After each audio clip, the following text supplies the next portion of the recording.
Partial fraction first method ही है, लेकिन अगर हमें फर्स्ट मेथड में जो मतलब अपॉन में जो सपोज दो ही फैक्टर दे रखे हैं, सपोज दो ही फैक्टर है और ऊपर कांस्टेंट है या फिर कोई वेरिएबल है, तो इसका करने का तरीका वो ए अपॉन बी अपॉन वाला तरीका बहुत लेंदी है, बहुत टाइम वेस्ट करता है।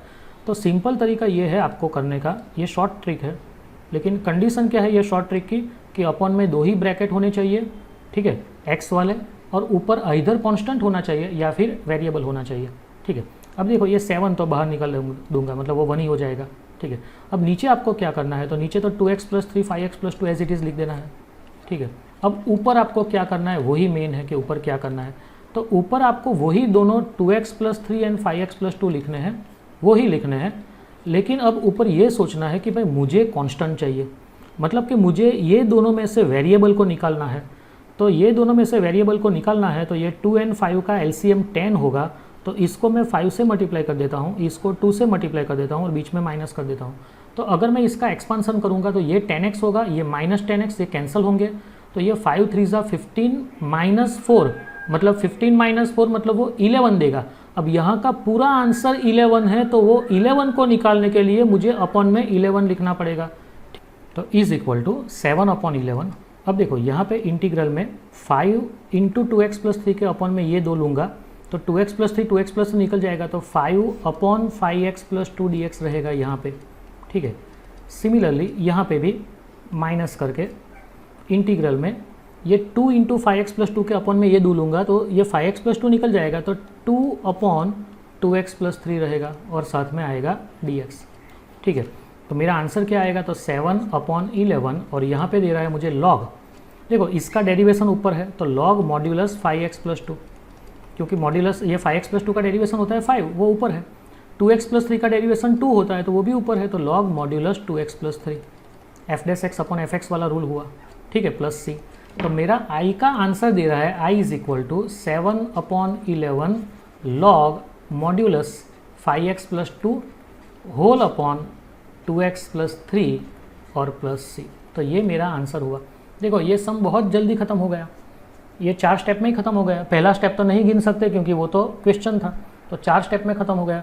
a/b वाला करते तो बहुत टाइम वेस्ट होता। याद रखना है, अगर ऊपर कांस्टेंट टर्म है तो आपको ये जो एडजस्टमेंट है उसमें वेरिएबल को निकालना है, अगर ऊपर वेरिएबल टर्म है तो आपको जो एडजस्टमेंट है उसमें कांस्टेंट को निकालना है। देखो एक सम वो भी देखते हैं। अब देखते हैं ये सम, देखो ये ऊपर वेरिएबल है, तो अब मुझे इज इक्वल टू में क्या करना है, देखो 4 को तो मैं बाहर निकाल देता हूँ क्योंकि मुझे सिर्फ x की ज़रूरत है, ठीक है। नीचे जो है वो टर्म्स कौन सी है, तो ये 2x + 5 साथ में 3x + 2 dx, ये नीचे टर्म है, ठीक है। और यहाँ पे मुझे 2x + 5 लेना है और साथ में लेना है 3x + 2, ओके। और मुझे अब कांस्टेंट निकालना है, तो देखो यहाँ कांस्टेंट 5 है, यहाँ 2 है, तो उसका LCM 10 होगा, इसको 2 से मल्टीप्लाई करो, इससे 5 से करो, बीच में माइनस कर दो, मतलब मेरी कांस्टेंट टर्म तो निकल गई।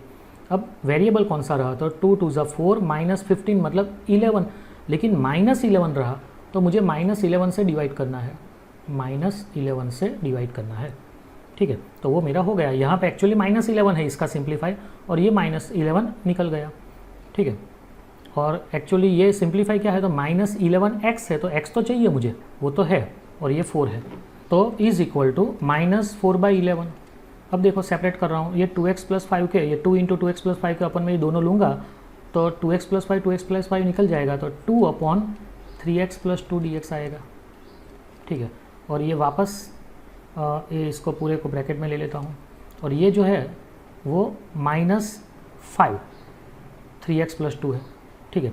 तो 3x + 2 के अपॉन में ये दोनों टर्म लूँगा, तो 3x + 2 निकल जाएगा, तो यहाँ बचेगा -5 के अपॉन में 2x + 5 dx, ठीक है। तो ये अपना बचा, तो इज इक्वल टू क्या आंसर आएगा, तो -4/11। अब देखो ये 2 भी इंटीग्रेशन के बाहर निकलेगा, ये इंटीग्रेशन के बाहर, ठीक है। और 1/3x + 2 का इंटीग्रेशन क्या आएगा, तो लॉग मॉड्यूलस 3x + 2, लेकिन x का कोएफिशिएंट 3 होने के कारण आपको अपॉन 3 करना पड़ेगा। सिमिलरली ये माइनस, यहाँ पे भी 5 बाहर निकला, ये 1/2x + 5 का इंटीग्रेशन क्या आएगा, तो लॉग मॉड्यूलस 2x + 5, ठीक है। लेकिन वापस इसमें भी x का कोएफिशिएंट 2 होने के कारण अपॉन 2 करना पड़ेगा, ठीक है। और प्लस क्या आएगा, c। तो एक काम करते हैं कि ये कांस्टेंट को पूरा मल्टीप्लाई कर देते हैं, तो ये माइनस माइनस प्लस वाला पहला आ जाएगा, तो ये हो जाएगा 4 और एक 2 कैंसिल होगा तो ऊपर 2 बचेगा, तो 2 5 10 अपॉन 11 log 2x प्लस 5, ये पहला आया। ठीक है, ये 2 यहाँ 2 है, माइनस माइनस प्लस हो गया और माइनस ये 2 एक कैंसिल हुआ तो 2 5 10, और ये दोनों का मल्टीप्लाई कर देते हैं तो देखो यहाँ पे बनेगा -8 upon 33 log modulus 3x plus 2 और प्लस जाएगा c, बराबर। तो देखो ये सम भी अपना 4 ही स्टेप में ख़त्म हो गया। पहला स्टेप कभी नहीं गिनते क्योंकि वो तो क्वेश्चन है, स्टेटमेंट है। ठीक है, अगर वो a अपन b अपन वाला करता तो वो टाइम वेस्ट होता।